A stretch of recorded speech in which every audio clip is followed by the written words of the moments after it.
বাংলা ধারাবাহিক জগতে একে একে শুরু হচ্ছে একাধিক নতুন ধারাবাহিক, আর যার জন্য জি বাংলা স্টার জলসার পর্দা থেকে বিদায় নিচ্ছে একাধিক পুরনো ধারাবাহিক। কিছুদিনের মধ্যেই জি বাংলার পর্দায় শুরু হতে চলেছে আরও এক নতুন ধারাবাহিক অন্নপূর্ণার লক্ষ্মীরা, যেখানে প্রধান ভূমিকায় অভিনয় করবেন জনপ্রিয় অভিনেত্রী স্বস্তিকা ঘোষ ও অভিনেতা সৌম্য সরকার। ইতিমধ্যেই ট্রেলার প্রকাশ পেয়ে গিয়েছে এই ধারাবাহিকের, এবং ট্রেলারটি দর্শকদের ব্যাপক পছন্দ হয়েছে। আর এবার জি বাংলার পর্দায় আসতে চলেছে আরও এক নতুন ধারাবাহিক, যার নাম দেওয়া হয়েছে দুলারি। শুধুমাত্র প্রথম ঝলক দেখা মিলেছে জি বাংলার পর্দায়, যদিও এখনও পর্যন্ত জানা যায়নি এই ধারাবাহিকে কে কে বা কারা কারা থাকছে, কিন্তু বিভিন্ন তথ্য থেকে উঠে আসছে বিভিন্ন অভিনেতা ও অভিনেত্রীদের নাম।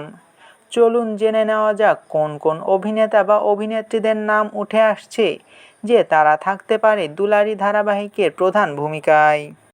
প্রধান অভিনেত্রীর ভূমিকায় থাকার সম্ভাবনা সবচেয়ে বেশি যার সে হচ্ছে মোহনা মাইতি, যাকে শেষবারের মতন জি বাংলার তুই আমার হিরো ধারাবাহিকে অভিনয় করতে দেখেছিল দর্শকেরা।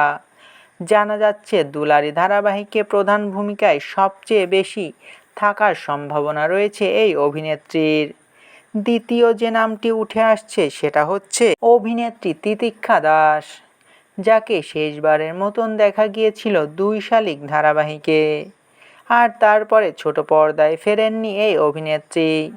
তার ফ্যানেরাও অপেক্ষায় আছে আবারও কবে পর্দায় ফিরতে পারেন এই অভিনেত্রী। শোনা যাচ্ছে এই অভিনেত্রীও থাকতে পারেন। আর সর্বশেষে শোনা যাচ্ছে কোনো নবাগতা অভিনেত্রীকে দেখা যেতে পারে দুলারি ধারাবাহিকে। অভিনেত্রীদের মধ্যে আরও একটি নাম উঠে আসছে, সেটি হচ্ছে ঋতাব্রতা চক্রবর্তী, যাকে তেঁতুল পাতা অষ্টমীর মতন ধারাবাহিকে অভিনয় করতে দেখেছে দর্শকেরা। শোনা যাচ্ছে দুলারি ধারাবাহিকে নাকি প্রধান ভূমিকায় থাকতে পারেন এই অভিনেত্রীও। এবার আসুন অভিনেতাদের দিকে। অভিনেতাদের মধ্যে সবচেয়ে বেশি যে নামটি উঠে আসছে সেটি হচ্ছে সায়ন বোস, যিনি ২ শালিক রাজ রাজেশ্বরী রানী ভবানীর মতন জনপ্রিয় ধারাবাহিকে অভিনয় করেছেন।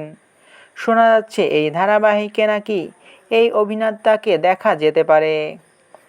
দ্বিতীয় যে নামটি উঠে আসছে সেটি হচ্ছে সুমন দাস, যাকে মিঠিঝোড়া ও চিরসখার মতন ধারাবাহিকে অভিনয় করতে দেখেছে দর্শকেরা।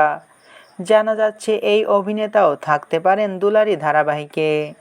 এখন প্রথম প্রোমো না আসা পর্যন্ত কিছুই জানা যাচ্ছে না। এই বিষয় নিয়ে আপনার কি মতামত তা অবশ্যই কমেন্ট করে জানাতে পারেন। ভিডিওটি ভালো লাগলে চ্যানেলটিকে সাবস্ক্রাইব করে আমাদের সাথেই থাকবেন। আপনাদের ভালোবাসায় আমাদের সামনে এগিয়ে যাওয়ার শক্তি যোগায়।